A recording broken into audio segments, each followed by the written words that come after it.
I'm going to try to make this brief, which is sometimes impossible with me.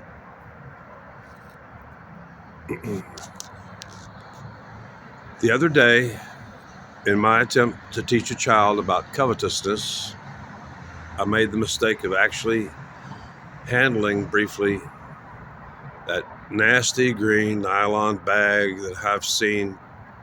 I've been given about 6 of them. They all appear to be coming from First United Methodist Church of Pflugerville. The first one I was given, I had to throw the bag away. That's actually, if you go back in the videos, you can see that was the bright green one. Then they started giving me the blue ones. And around here, they've judged my character. Unlike hobo shoestring, would anybody really trust you with their kids? Or I don't think so. People bring their kids up to me all the time. In this case, the mother set out, actually out on the roadway in violation of the fire zone, and sent the daughter. This is one of 2 recent ones, but this one was before the last one was just 3 days ago. This was about 5 days ago. The girl came up to me and said, I brought you this in case you might need the, and I said, are you, actually my exact words were, are you connected to or go to the First United Methodist Church of Pflugerville? Because that's where all them bags seem to be coming from. They're usually full of totally useless stuff so small, etc. It's not going to, and I saw that as an opportunity to teach, because around here, amongst educated, intelligent, well-behaved Christians, non-pushy Christians who know that Jesus actually told his followers not to be pushy and obnoxious. Don't go out weeping and wailing and praying on the street corners. I just posted a video of a guy who was out with a bullhorn on the corner, like the Alex Jones of Christianity, being obnoxious as hell and calling other people bad Christians. So I knew what was in the bag already. They're pretty standard. And I kind of pointed to, I said, really, I have all that I need, really. And trying to teach her not that I'm not covetous, and that they're, and I could see that like one of those 1.5 bottles of water. And I said, actually, about the only thing that I would keep out of this bag would be that, I told her, I know it's in these bags. The only thing I would keep is perhaps that bottle of water. And I touched it. I was holding the bag in my right hand, my only good functioning hand. And I did really a good job. I said, don't you know somebody else that may have more need for this than me? I'll gladly give it back to you. That's pretty much exactly what I said, word for word. And I gave it back to her and stuff. But in that moment of handling that bag, as I was exposed before, at least the itching this time is minor, and it's only one of them. I rented a place in Austin where the landlord knew that the bed was full of bed bugs. I ended up sleeping outside on a picnic table. Only stayed there because he wouldn't refund my rent, even though it was untenantable.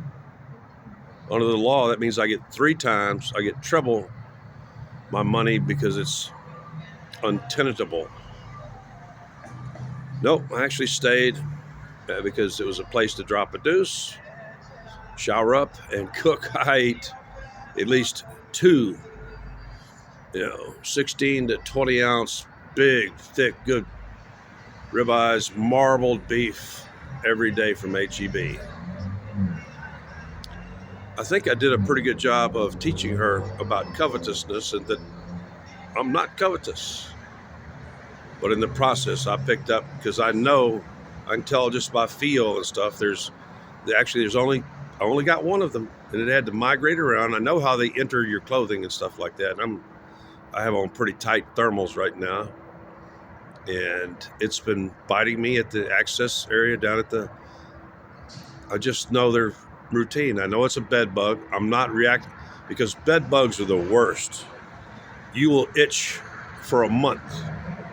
You will claw your skin off. At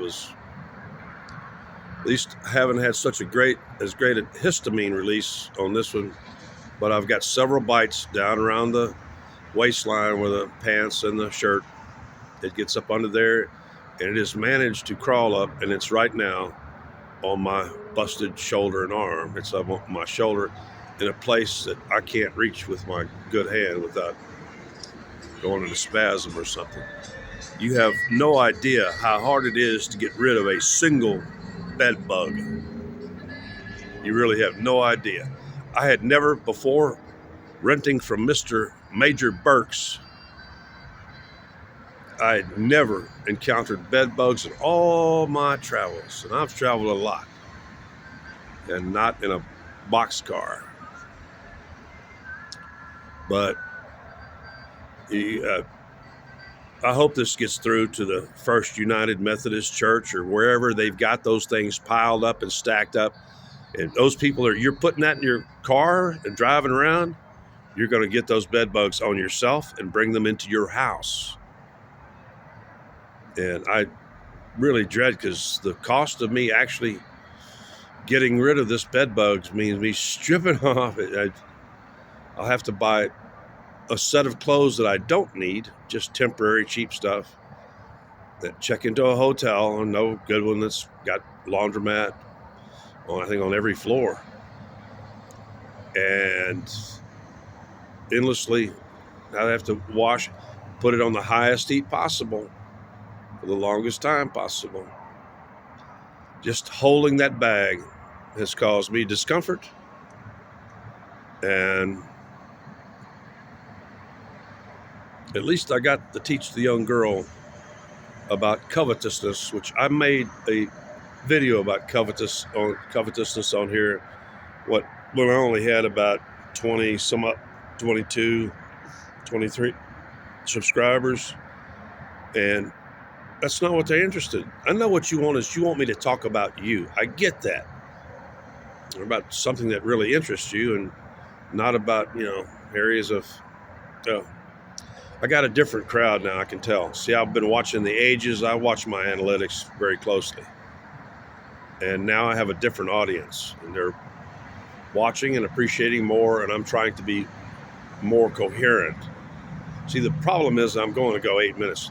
The problem is that when you're intelligent and you're trying to talk about a very complicated subject like the psychotic known as hobo shoestring or other things like that, sometimes your speech will become fragmented because you're, while in the process of composing, unrehearsed, you have a tendency to stop and decide, well, I'm going to eliminate that whole tangent and then go on.